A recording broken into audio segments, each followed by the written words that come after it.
నమస్తే సార్, నా పేరు ఉంగరాల శ్రీనివాసరావు అండి. నేను గత 10 సంవత్సరాల నుంచి ఫర్నిచర్ షాప్ నడుపుతున్నానండి. అలాంటిది 6 సంవత్సరాల కిందట ఎన్ఆర్పేటలో ఉన్న అక్కినేని శ్రీనివాసరావు గారి ఇంట్లో నేను గోడౌన్ అద్దెకి తీసుకున్నానండి. నెలకి 6,000 చొప్పున అద్దె చెల్లిస్తున్నానండి. అలాంటిది ఈరోజు సాయంత్రం నాకు 7 గంటల సమయంలో ఫ్రెండ్ తెలిసిన వాళ్ళకి ఫోన్ చేశారండి. మీ గోడౌన్లో తగలబడిపోతుంది, ఫర్నిచర్ తగలబడిపోతుంది అని ఫోన్ చేశారండి. అందుకని నేను హుటాహుటిన వచ్చానండి. వచ్చి చూసేటికి మొత్తం పోలీసు వాళ్ళంతా మంటలు ఆర్పేశారండి. మంటలు ఆర్పేసి నేను ఏమేమి కాలిపోయినా చూసి బయటకు వచ్చేటప్పటికి అక్కడ మహిళా కార్యకర్తలు అటే నన్ను రోడ్ సైడ్ వెళ్ళారండి. తర్వాత ఫర్నిచరు నా కంప్లైంట్ కాలిపోయిందని నిమిత్తం 3 టౌన్ పోలీస్ స్టేషన్కి వచ్చి కంప్లైంట్ ఇవ్వడానికి వచ్చానండి. కానీ అక్కడ కాలిపోయిన ఫర్నిచరు నా కార్యాలయానికి సంబంధించిన మాత్రమేనండి. అది వేరే సాక్షి కార్యాలయం కానీ వేరే వాళ్ళకి కానీ ఎటువంటి సంబంధం లేదండి. అది కేవలం నా షాపుకి నా కార్యాలయానికి సంబంధించిందేనండి. దానికోసం నేను ఈరోజు 3 టౌన్ పోలీస్ స్టేషన్కి వచ్చి ఫిర్యాదు చేశాను. కాబట్టి మీరు నాకు న్యాయం చేస్తారని కోరుకుంటున్నానండి. నమస్తే.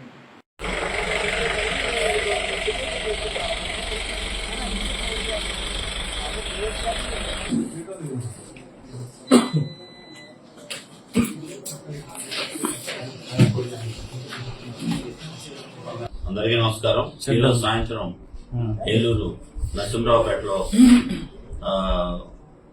జగన్మోహన్ రావు వీధిలో ఉన్నటువంటి డెమ్రో సంబంధించినటువంటి వాళ్ళ యొక్క పాత గోడౌన్లో వాళ్ళు కొంత ఫర్నిచర్ పెట్టుకోవడం జరుగుతుంది. ఆ ఫర్నిచర్ తగలబట్టడం జరిగింది. దాని నిమిత్తం అదే సమయానికి అక్కడ ఉన్నటువంటి దగ్గరలో ఉన్న పోలీసు సిబ్బంది చేరి దాన్ని ఆర్పేయడం జరిగింది.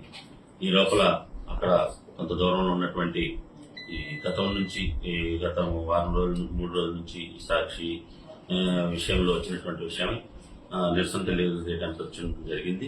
అంతేగాని సాక్షి కార్యాలయానికి నింపబెట్టడం కానీ వారి ఫర్నిచర్ తగలబెట్టడం కానీ ఏ విధంగా కూడా జరగలేదు. ఇది కేవలం డమ్రోకి సంబంధించిన ఉంగరాల శ్రీనివాసరావు గారి యొక్క పాత గోడౌన్లో ఉన్నటువంటి పాత ఫర్నిచర్ దగ్గర మంటలు రావడం జరిగింది. ఆ మంటలు ఏదో విధంగా వచ్చినాయి, ఏ విధంగా వచ్చినాయి అనే దాని మీద ఆలోచిస్తున్నాం. అంతేగాని సాక్షి కార్యాలయాన్ని కానీ సాక్షిలో పనిచేసే సిబ్బంది కానీ ఎటువంటి ఇది జరగలేదు. పూర్తి స్థాయిలో బందోబస్తు ఏర్పాటు చేయడం జరిగింది. ఎక్కడ కూడా ఎటువంటి అవాంఛనీయ సంఘటనలు జరగకుండా చేశాం. అదేవిధంగా ఏదైతే అక్కడ నిరసన జరపడానికి వచ్చిన వ్యక్తులు కూడా ఆ సమయానికి ఆ యొక్క ప్రదేశానికి సుమారుగా 200 మీటర్ల దూరంలో ఉండటం కూడా జరిగింది. కాబట్టి ఈ విషయాన్ని గమనించి ఎవరు కూడా ఈ సోషల్ మీడియాలో వస్తున్నటువంటి పుకార్లు కానీ వర్గ వైవిధ్యాలు కానీ వివిధ వర్గాల మధ్య ఎటువంటి అభద్రతాభావం కలిగించే విషయాలు కానీ ప్రచారం చేయొద్దని మనం చేస్తున్నాం. అట్లా కాకుండా సోషల్ మీడియా వేదికగా మీ ఇష్టం వచ్చినట్టుగా ప్రచారం చేసి సమాజానికి హాని కలిగే విధంగా వర్గ వైవిధ్యాలు పెంచే విధంగా చేస్తే వారిపైన తగిన చర్యలు తీసుకుంటామని ఈ పత్రికా ముఖంగా తెలియజేస్తున్నాం.